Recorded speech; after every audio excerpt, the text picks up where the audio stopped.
India TV, आपकी आवाज।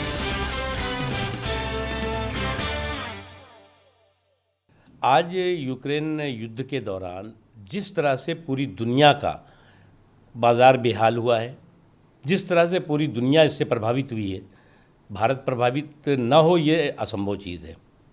लेकिन अगर आप देखें इस संकट के समय, क्योंकि आज जो है ऑयल प्राइस की आप बात कर रहे हैं, 80% से ज़्यादा ऑयल जो है वो हमें बाहर से लेना पड़ता है, और उसका इम्पैक्ट आज युद्ध की वजह से, यूक्रेन युद्ध की वजह से आज जहाँ पूरी दुनिया प्रभावित हुई है, अब 20% से ज़्यादा यूके में बढ़ा है, 20% से ज़्यादा यूएस ने बढ़ा, इसी दौरान बढ़ गया है, जर्मनी का बढ़ा है, और भी जितने भी देश हैं सब प्रभावित हुए हैं। यहाँ पर 1% से भी कम जो है वो इसका प्रभाव अभी पड़ने दिया गया है।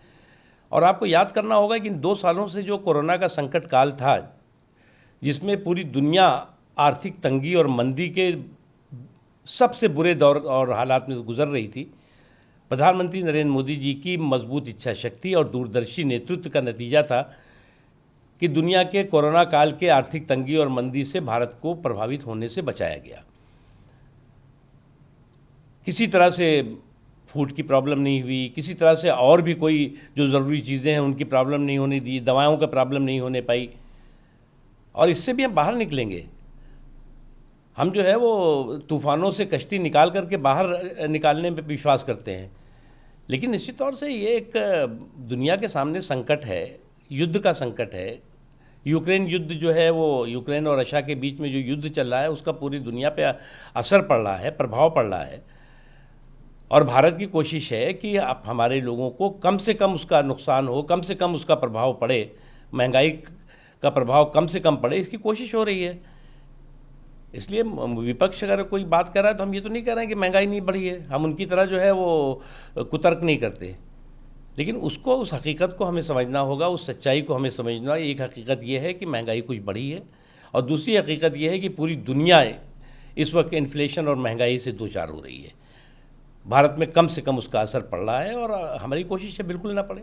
देखिए, पश्चिम बंगाल में जो अराजक तत्व हैं, गुंडे हैं, एनार्किस्ट हैं, कुछ जगहों पे तो एंटी नेशनल फोर्सेस हैं, उन्होंने जो पश्चिम बंगाल की कॉन्स्टिट्यूशनली चुनी हुई सरकार, उसको हाईजैक कर लिया है, और जो चाहते हैं सरकार के संरक्षण में कर रहे हैं। खून खराबा कर रहे हैं, खून की होलियाँ खेल रहे हैं, बेगुनाहों को मार रहे हैं, हत्याएं कर रहे हैं। ऐसा कभी कोई सरकार और किसी सरकार के संरक्षण में ये सारी चीज़ें चलें, ये नहीं देखा गया है।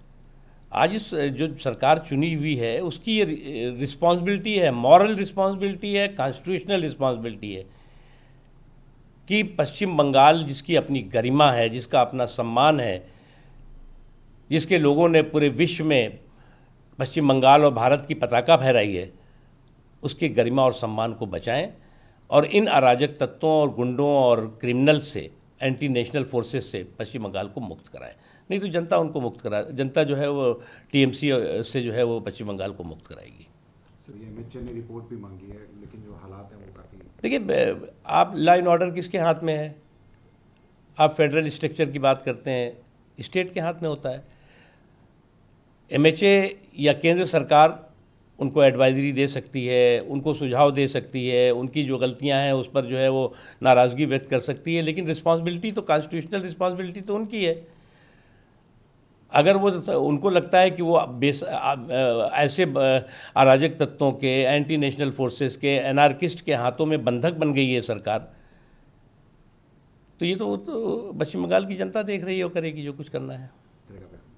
देखिए, मुझे क्या लग रहा है कि कश्मीर फाइल के बाद कुछ लोगों के दिमाग बिल्कुल बहक गए हैं, और ख़ास तौर से उन पार्टियों, उन परिवारों के दिमाग ज़रूर बहके हैं और बिगड़े हैं जिनकी की कश्मीर फाइल ने दबी हुई, बंद पड़ी गुनाहों की फ़ाइल खोल दी है, और इसलिए इस तरह के बहके बयान दे रहे हैं।